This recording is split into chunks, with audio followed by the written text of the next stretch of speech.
Psachim Daf. Kafret Amudalev, bonjour. Nous avons appris que, dans la Mishnah, que, Machloket entre Rabbi Yehuda et les Chachamim, Rabbi Yehuda dit que le Chametz, il faut le brûler, c'est la mitzvah de brûler. Les Chachamim disent on peut faire ce qu'on veut avec, on le jette à la mer, par exemple, ça on verra plus loin. On a déjà vu ça dans la Mishnah. Maintenant, Rabbi Yehuda lui veut dire j'ai raison. Pourquoi? Parce que le notar, eh bien, il a les mêmes caractéristiques que le Chametz. Le notar, c'est un korban qu'on n'a pas mangé à temps. Il a dépassé la date où on avait le droit de le manger. Et il y a écrit que on n'a pas le droit de le manger, on n'a pas le droit d'en profiter. On n'a même pas le droit, je veux dire, celui qui le mange, il est chayev karet. La même chose le Chametz. Donc je peux dire de la même manière que le notar, il faut le brûler, le Chametz, il faut aussi le brûler. Mais ça, on a réfuté. Pourquoi? Parce que le shor aniskal, donc le shor qui a tué, le taureau qui a tué un homme, on prend son chélèv. Eh bien, le chélèv, on n'a pas le droit de le manger, on n'a pas le droit d'en profiter, et celui qui le mange, il sera chayev karet. Et pourtant, on n'a pas besoin de le brûler. Il n'y a pas écrit qu'il faut le brûler. On l'enterre. Donc, qu'est-ce qu'on voit d'ici? On voit que il a les mêmes caractéristiques et pourtant on ne brûle pas. Donc c'est plus une preuve, on ne peut plus apporter une preuve de notar parce que le Chametz peut ressembler peut-être au shor aniskal plus qu'au notar. Donc il n'a pas de preuve. Maintenant, Chazar Rav Yehuda, en haut de la page, Rav Yehuda a changé. Il va faire un petit peu différemment. Il va toujours utiliser les mêmes arguments, mais un peu différemment. Vedano, din acher. Il a fait un autre din. Un din, ça veut dire il a cherché un autre renseignement pour prouver que Chametz ve Pessah, avant Pessah, il faut brûler. Il dit notar, ou le notar, il y a une obligation, c'est un interdit de le laisser. C'est-à-dire, si j'ai le droit de le manger le jour, un jour et une nuit, eh bien, l'autre a tiré une note bokeh, il ne faut pas que j'en ai jusqu'au matin. Il est sourd de le laisser jusqu'au matin. Le Chametz, le Chametz, il a exactement le même interdit dès qu'arrive fait ça. Tu n'as pas le droit de le garder. Ma notar visrefa, de la même manière que notar, il faut le brûler. Le Chametz, il faudrait aussi brûler. A priori, il a apporté une bonne preuve. Amroulo, les Chacham, ils ont dit Hacham Taloui, Vechatataof, Abalak Safek. Alors, on va expliquer tout de suite. Le Hacham Taloui, le Chatataof, qui vient à cause d'un Safek, Idvarecha, selon toi, Yochichu. On va apporter deux cas qui ressemblent à Chametz, et pourtant, She'en baltotiru, il y a aussi un interdit de laisser jusqu'au matin. Chez nous, omri besrefa. Nous, on avait dit srefa, donc pour nous, ça irait. Ava ve'ata omer begvra, mais toi, tu dis qu'il faut l'enterrer. Tu dis qu'il n'y a pas de srefa. Ah, donc maintenant, Chametz, ça n'a plus de preuve. Chametz aussi, peut-être qu'il faut l'enterrer ou faire ce qu'on veut, mais pas srefa. Mais pas le brûler. On n'a pas besoin de le brûler. Alors, qu'est-ce que c'est que... Excusez-moi. Qu'est-ce que c'est que ces deux cas-là? Alors, Hacham Taloui. Quelqu'un a devant lui du Shuman, donc de la graisse permise et Chelev, et de la graisse interdite, deux morceaux, et il ne sait pas lequel.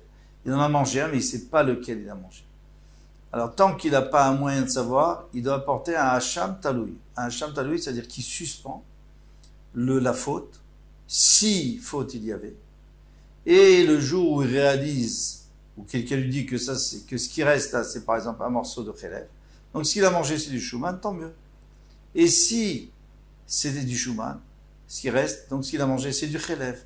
Donc, il doit apporter un Khatat. Jusqu'à présent, il ne pouvait pas apporter un Khatat parce qu'il était en suspens. Il ne savait pas.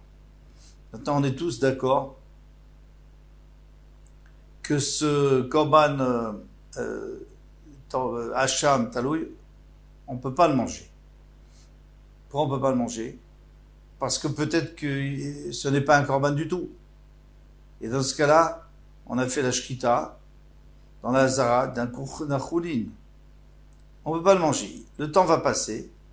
Le temps où, normalement, un jour et une nuit, eh bien, ça va se terminer. Et à ce moment-là, ça sera nota. Et on va le brûler. Et la deuxième chose, c'est le khatataof. Alors, une femme qui a accouché doit porter un Ola et aussi un Khatat. Khatat, c'est un oiseau. Maintenant, cet oiseau, on lui fait l'amnika, c'est-à-dire qu'on ne le coupe pas avec un couteau, mais avec l'ongle du Kohen Gadol, du Kohen. Alors, normalement, c'est pas cachère. Si on tue une bête avec un ongle, c'est taref.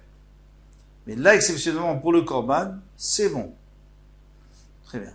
Maintenant, la femme, elle a eu une fausse couche, elle ne sait pas si c'était déjà un petit, ça dépend de l'âge du bébé. Est-ce que ça s'appelle déjà un fœtus ou ça s'appelle pas un fœtus? Ou peut-être il n'y avait rien, c'est que le placenta, bref. Elle a un safek. Qu'est-ce qu'elle va faire? Elle va apporter un korban mi-safek. Ce korban, on ne pourra pas le manger, ça c'est sûr. Puisque il n'est pas cachère. Puisqu'il y a eu mdika. Mdika, ça veut dire avec l'ongle, on l'a tué avec l'ongle. Alors si c'est sûr que c'était un korban, il n'y a pas de problème, il est cachère. Mais si on n'est pas sûr, alors peut-être qu'il est taref. Et on ne peut pas l'approcher sur le misbéach non plus. Alors qu'est-ce qu'on fait avec? Eh bien, une fois que le temps est passé, le temps que la Torah lui a attribué est passé, on devrait, normalement, on devrait le brûler. Si on le brûlait, il y aurait des preuves pour toi, Rabbi Yehuda, parce que toi tu veux dire que Chametz et que Notar, il faut les brûler. Pourquoi? Parce qu'il y a l'autre Valtatirou, vous ne laisserez pas. Eh bien ici aussi, vous ne laisserez pas jusqu'au matin. Donc, dans tous les cas où il ne faut pas laisser jusqu'au matin, il faut brûler, c'est parfait. Donc c'est bien pour Rabbi Yehuda. Mais le problème, c'est que Rabbi Yehuda lui-même, les Chachamim, ils ont dit qu'il faut le brûler. Et il faut les brûler, ces deux-là, le Khatat, le Hacham Tanoui et le Khatataof, il faut les brûler. Et d'après toi, Rabbi Yehuda, que tu as dit qu'il ne faut pas les brûler, qu'il faut les enterrer, et alors tu t'es contredit, maintenant tu as perdu. Pourquoi? Parce que tu n'as plus aucune preuve de Notar. Parce que c'est vrai que Notar, vous n'avez pas le droit de laisser jusqu'au matin et vous devez le brûler. Mais d'un autre côté, ces deux corbanotes, vous devez les laisser jusqu'au matin et vous ne devez pas les brûler. Vous devez enterrer d'après toi. Donc maintenant, comment tu vas apprendre que dans Chametz il faut le brûler? Moi, si tu me dis c'est comme Notar, moi je te dirais non, c'est comme Khatat, Misafek. Shatak Rabbi Yehuda. Rabbi Yehuda s'est tué, il n'avait pas de réponse. Il n'avait pas de réponse. Amar Rav Yosef va dire Amud Anshin She, Damrin She. Eh bien, justement, c'est ce que les gens ont l'habitude de dire, c'est un dicton populaire. Kafpa Dechata Nagra Begava Nisrof Chardela. Alors, Kappa, la grosse louche, la très grosse louche, Dechata Nagra, que le menuisier a fabriqué, eh bien, Begava, à l'intérieur, ils vont lui mettre de la moutarde, Nisrof Hardela, et la moutarde va le brûler parce qu'il y a une grosse quantité, et c'est-à-dire que finalement ça s'est retourné contre lui. Il y a un deuxième pshat dans Rashi que Nisrof, ça veut dire il va le manger. Mais le pshat Pachout, c'est que ça va le brûler, parce que là, c'est très très fort la moutarde. Amarabaye, il donne un deuxième exemple.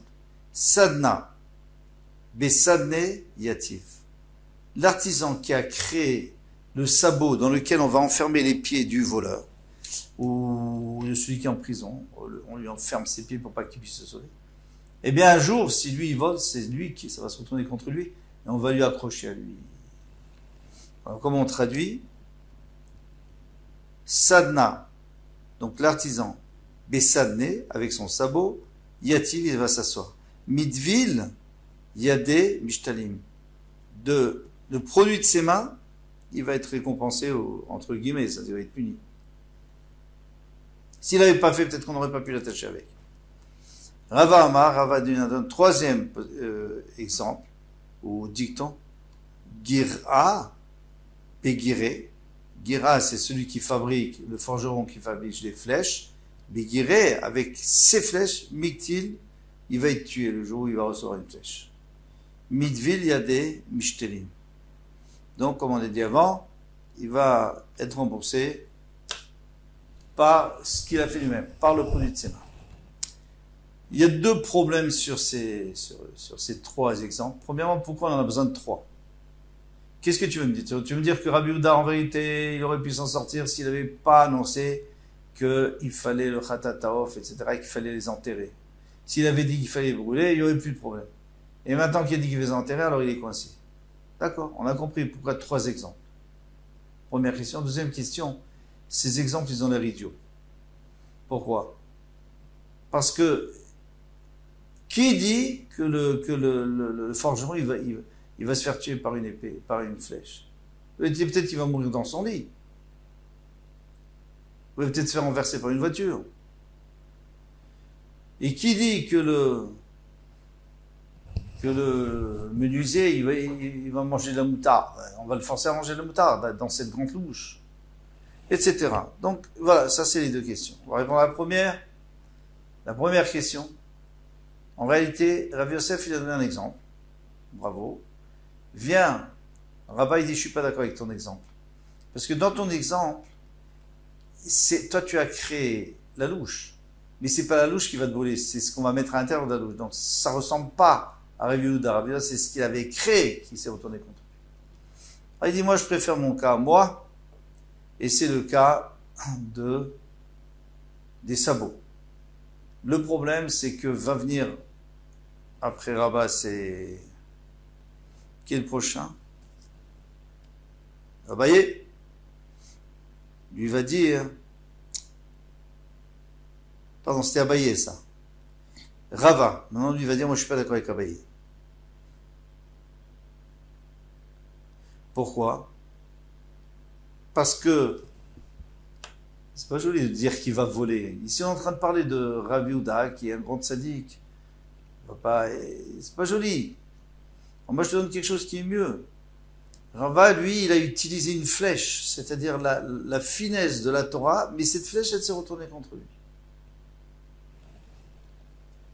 Donc ça, c'est pour répondre pourquoi il y a eu 3 Meshalim. Maintenant, en quoi ils sont intéressants, ces Meshalim? Qu'est-ce qu'ils veulent nous apprendre? Nous dit le Maharal Miprag.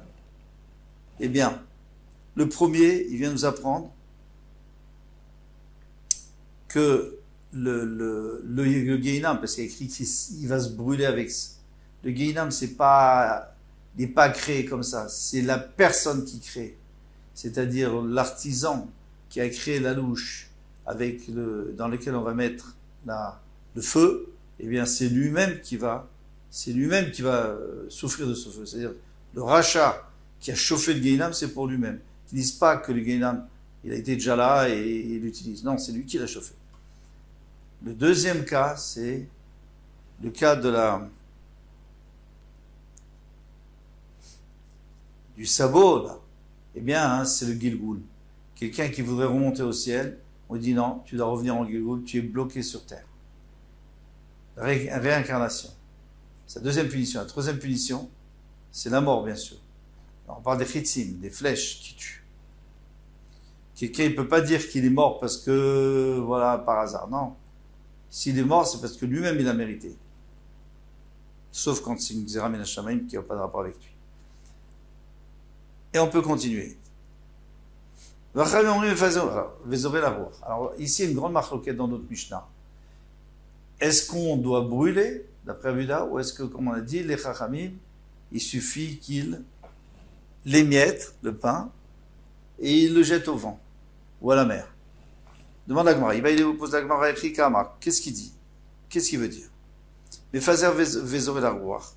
Il va l'éparpiller, il va l'émietter et il va le jeter au vent. On met Farer, on mettait la yam. Et il faut aussi l'émietter avant de la jeter à l'eau.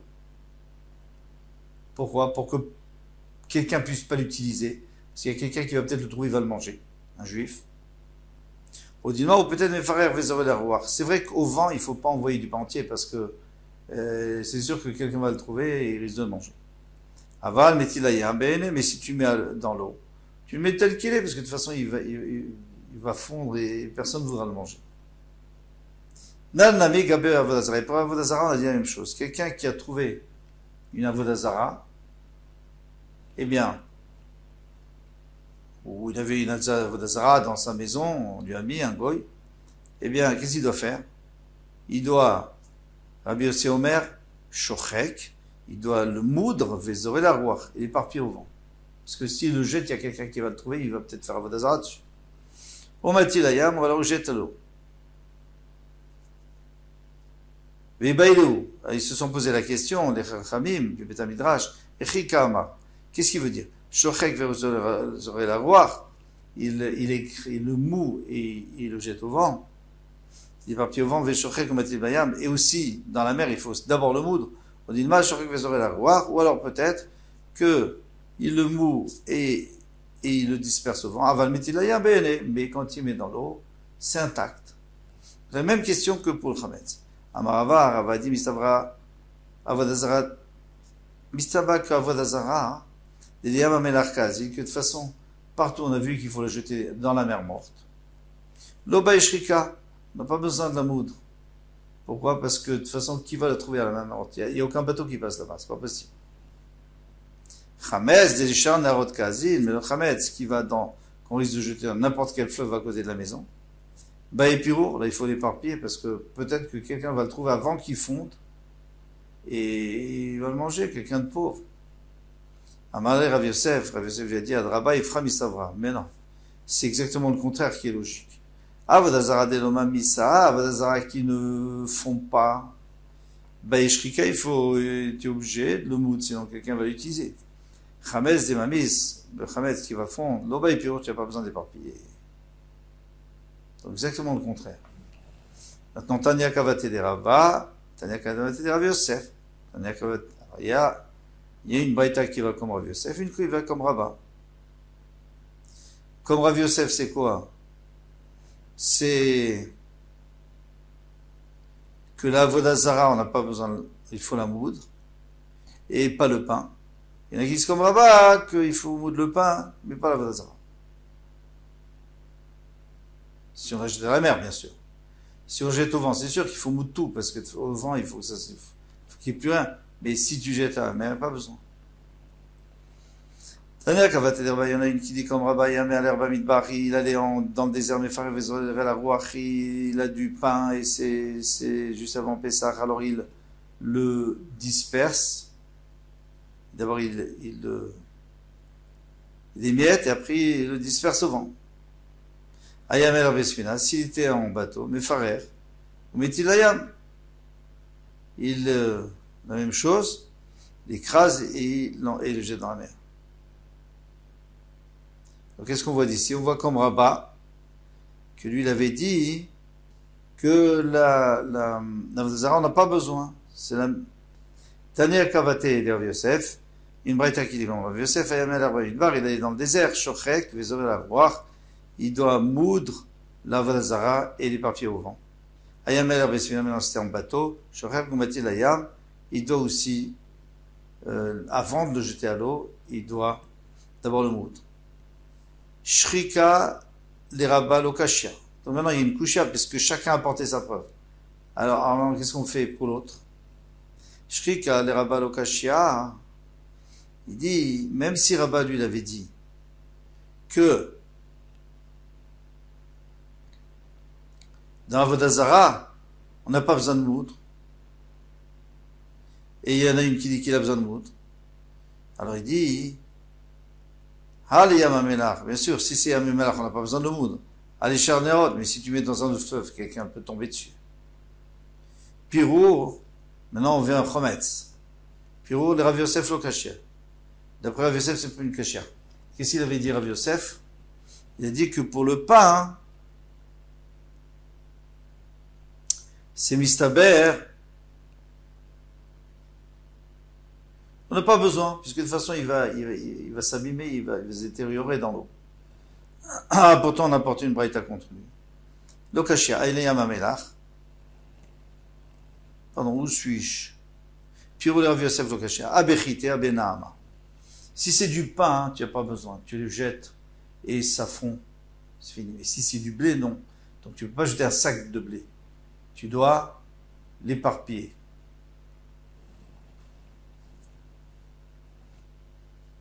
On s'arrête là. Kol Touf.